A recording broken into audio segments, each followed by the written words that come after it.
حضرت سامعین، میں نے آپ حضرات کے سامنے جو آیات کریمہ کی تلاوت کی ہے، اس میں اللہ تبارک و تعالیٰ ارشاد فرماتا ہے ان اللہ و ملائکتہ یصلون علی النبی یا ایھا الذین آمنوا صلوا علیہ وسلموا تسلیما۔ تو میں اور میرے فرشتے اس غیب بتانے والے نبی پر درود پاک پڑھتے ہیں، اور ایک ایمان والو تم بھی اپنے نبی پر خوب درود پاک پڑھو اور سلام بھیجو۔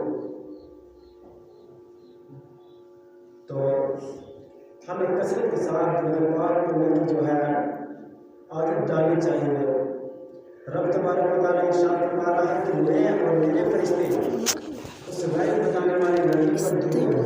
پڑھتے ہیں، اور اے ایمان والو تم بھی اپنے نبی پر درود اور سلام بھیجو۔ اور حضرت صدیق اکبر رضی اللہ تعالیٰ عنہ ارشاد فرماتے ہیں کہ پیارے آقا صلی اللہ تعالیٰ علیہ وسلم کی بارگاہ میں درود پاک جو پڑھنا ہے، یہ آگ کو بچانے والے ٹھنڈے پانی، جو آگ کو بچانے والا ٹھنڈا پانی ہے، جو ٹھنڈا پانی ہوتا ہے وہ آگ کو بجھا دیتا ہے۔ اسی طرح میں صدیق اکبر رضی اللہ تعالیٰ عنہ نے ارشاد فرمایا کہ گناہوں کو درود پاک اس سے بھی زیادہ مؤثر ہے گناہوں کو مٹانے میں، جس طرح ٹھنڈا پانی آگ کو بجھا دیتا ہے، اسی طرح درود پاک گناہوں کو مٹا دیتا ہے۔ اور حضرت صدیق اکبر رضی اللہ عنہ نے ارشاد فرمایا کہ پیارے آقا صلی اللہ تعالیٰ علیہ وسلم کی بارگاہ میں سلام بھیجنا غلام آزاد کرنے سے زیادہ افضل ہے، اور پیارے آقا صلی اللہ تعالیٰ علیہ وسلم کی محبت ہماری جانوں سے زیادہ محبت یعنی بڑھ کر ہے۔ پیارے آقا صلی اللہ علیہ وسلم کی محبت، اس سے ہم کو چاہیے کہ پیارے آقا صلی اللہ علیہ وسلم کی محبت دل میں بسا کر پیارے آقا صلی اللہ علیہ وسلم کی بارگاہ میں درود و سلام کا تحفہ پیش کیا جائے۔ حضرت علامہ سخاوی رحمۃ اللہ علیہ، انہوں نے حدیث پاک درود پاک کے متعلق بہت سی حدیثیں جو ہے نقل فرمائی ہیں، لیکن ایک طویل حدیث یہ ہے، حضرت عبد الرحمن بن سمرہ رضی اللہ تعالیٰ عنہ سے مروی ہے کہ پیارے آقا صلی اللہ تعالیٰ علیہ وسلم نے ارشاد فرمایا کہ پیارے آقا صلی اللہ علیہ وسلم ارشاد فرماتے ہیں کہ میں نے گزشتہ رات اپنے ایک امتی کو دیکھا کہ اس کی روح قبض کرنے کے لیے ملک الموت آ گیا۔ میرا آقا ارشاد فرماتے ہیں کہ میں نے اپنے ایک امتی کو اس حالت میں دیکھا کہ اس کی روح قبض کرنے کے لیے ملک الموت آیا، تو اس نے جو اپنے ماں باپ کے ساتھ حسن سلوک کیے تھے وہ حسن سلوک آ گئے، حسن سلوک کا عمل آ گیا، اور آ کر کے ملک الموت کو لوٹا دیا، واپس کر دیا۔ تو لوگوں، اس لیے ہمیں اپنے ماں باپ کی قدر کرنی چاہیے۔ اور میرے آقا ارشاد فرماتے ہیں، میرے آقا کریم صلی اللہ علیہ وسلم نے صحابہ کرام کو جمع فرمایا، اور میرے آقا صلی اللہ علیہ وسلم منبر کی پہلی سیڑھی پر قدم رکھتے ہیں تو آمین فرماتے ہیں،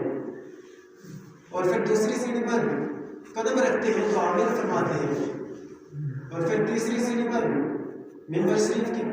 قدم رکھتے ہیں تو آمین کہتے ہیں۔ تو خطبہ کے بعد صحابہ کرام رضوان اللہ تعالیٰ علیہم اجمعین نے میرے آقا کریم صلی اللہ علیہ وسلم سے عرض کیا، یا رسول اللہ صلی اللہ تعالیٰ علیہ وسلم، آج ہم نے آپ کو ایسا کرتے دیکھا، اس سے پہلے ہم نے آپ کو ایسا نہیں دیکھا۔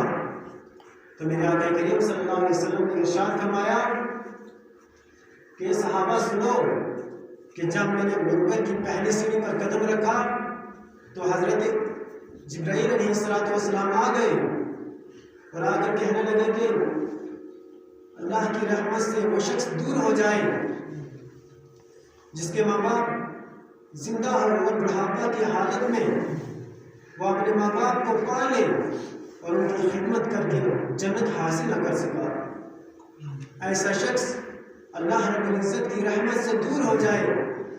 میرے آقا ارشاد فرماتے ہیں کہ میں نے اس پر آمین کہا۔ اور دوسری مرتبہ جب میں نے دوسری سیڑھی پر قدم رکھا تو حضرت جبرائیل علیہ السلام نے دعا کر رہے تھے کہ ہلاک ہو جائے،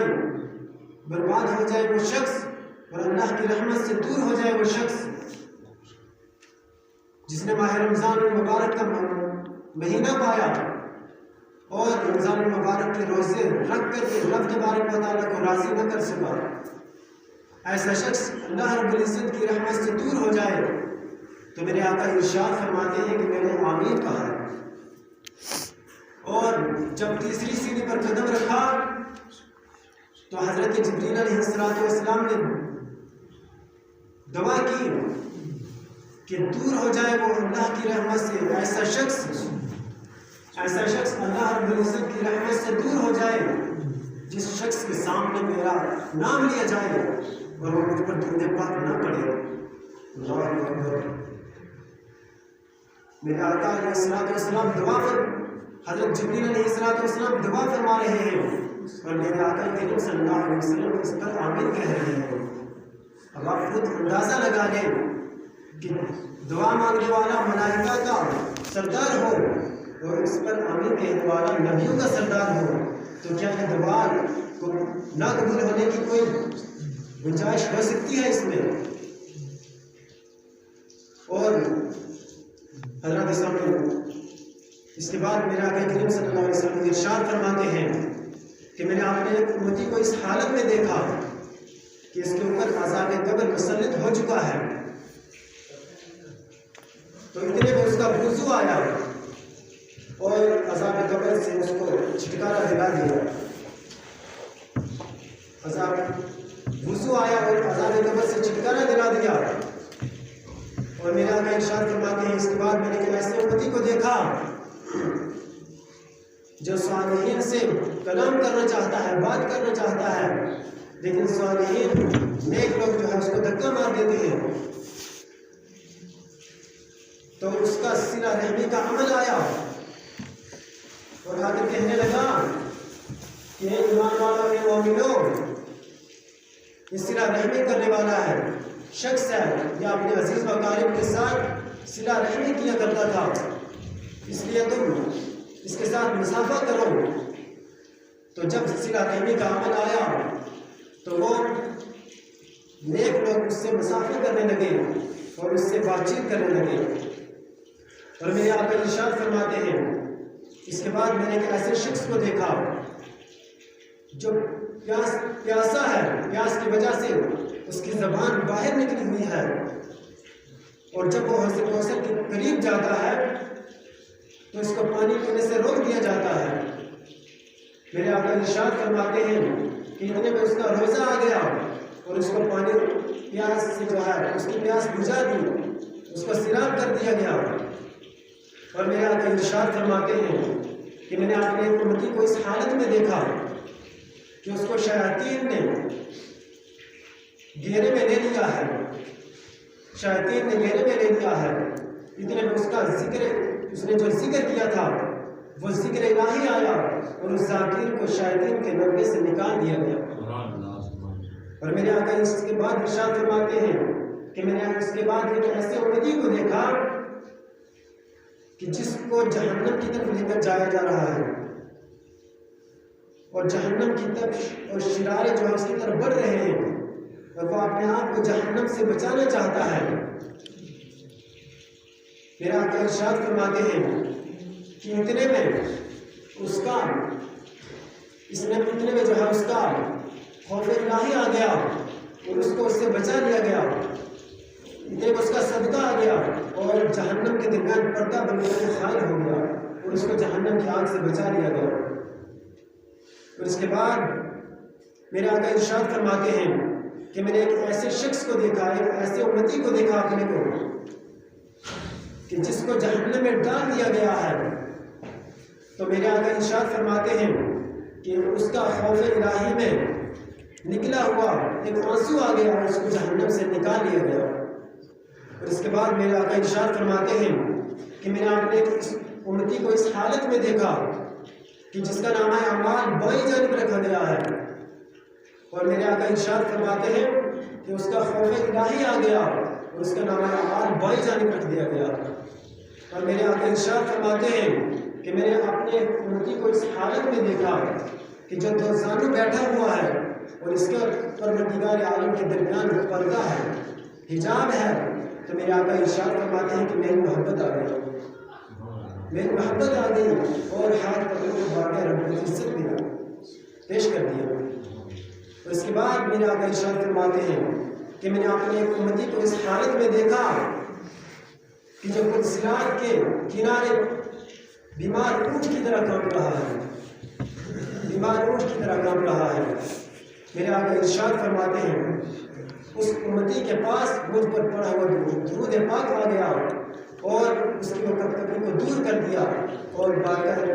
پلسراج سے آسانی سے گزر کر چلا گیا۔ تو حضرات سامعین، رب تبارک و تعالیٰ